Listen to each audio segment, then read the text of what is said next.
For centuries, the Roman Republic stood as a testament to the power of a people governing themselves. Its system of checks and balances, its elected officials, and its laws were the envy of the ancient world.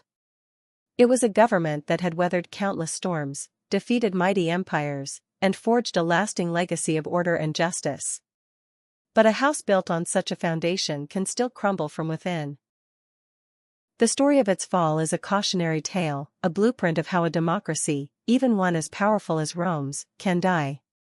This isn't just a story about emperors and legions, it's a story about human nature, ambition, and the slow, insidious erosion of a republic.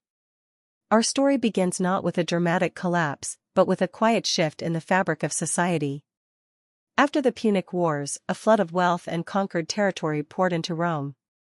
But this wealth was not distributed evenly. The spoils of victory went to the very top, a small, powerful class of senators and landowners.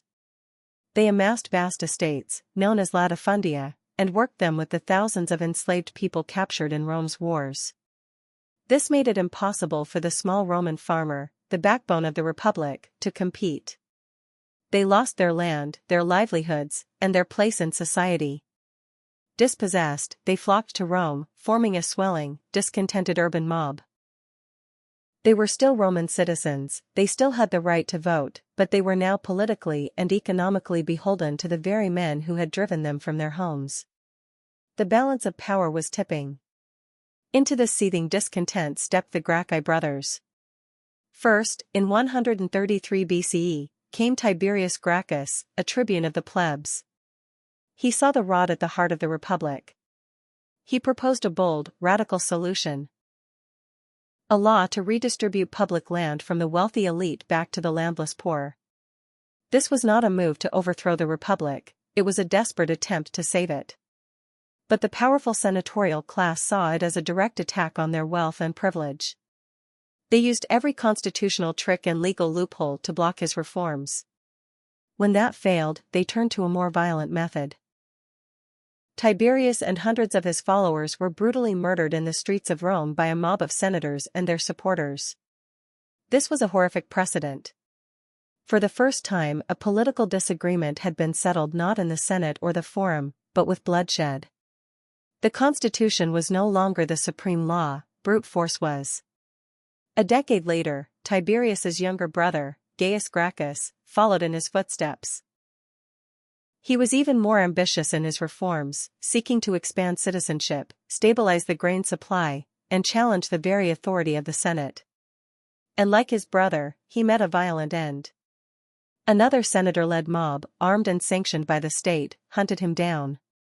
Gaius ordered a trusted servant to kill him to avoid capture, and over 3,000 of his supporters were summarily executed. The message was clear: dissent would be met with overwhelming force.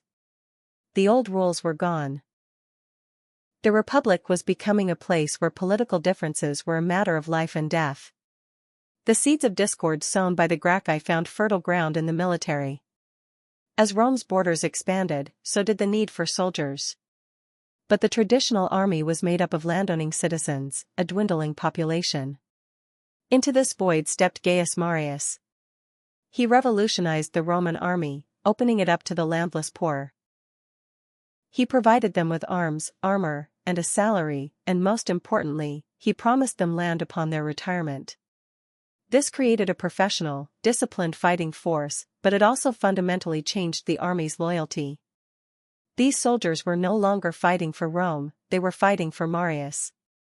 Their loyalty was to the general who provided for them, not the state that had abandoned them. This created an entirely new kind of power.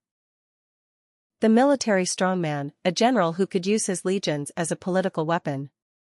This terrifying new reality was brought into sharp focus by Marius's rival, Lucius Cornelius Sulla. After a power struggle, Sulla did the unthinkable: he marched his legions on Rome itself. He seized control of the city and declared himself dictator. This was not the temporary, constitutionally sanctioned dictatorship of old, this was a complete and brutal subversion of the Republic. Sulla purged his enemies through a series of proscriptions, public lists of people who could be killed without consequence, their property confiscated. Thousands died. He consolidated power, reformed the government to benefit the Senate, and then, in a stunning move, he voluntarily gave up his power and retired. But the damage was done. Sulla had shown everyone that political power could be seized by force, and that the ultimate loyalty of the army was to its commander, not the republic. He had, in his own way, sealed its fate. The final chapter in the republic's decline was written by three of the most ambitious men in history: Pompey the Great, Marcus Licinius Crassus, and Julius Caesar. They were the ultimate products of this new political reality. They formed a secret alliance, the First Triumvirate, to circumvent the Republic's laws and control Rome behind the scenes. They used their immense wealth, military prestige, and popular support to get what they wanted. Crassus, a man of staggering wealth, bankrolled their operations. Pompey, a celebrated general, commanded immense respect and loyalty. And Caesar, the most ambitious of them all, was a masterful politician and a brilliant military strategist. Caesar's campaigns in Gaul made him a legend. He conquered vast territories, amassed a fortune, and, most importantly, earned the fanatical devotion of his army. The Senate, fearful of his rising power, ordered him to disband his army and return to Rome as a private citizen. But Caesar, knowing that he would be powerless and vulnerable without his legions, made a fateful choice. He stood at the Rubicon River, the legal boundary of Rome, and uttered a phrase that has echoed through history: "Alia iacta est," the die is cast. He crossed the river with his army, a declaration of civil war against the Republic.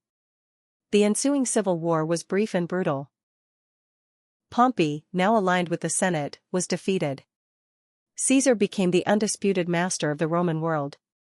He was declared dictator for life.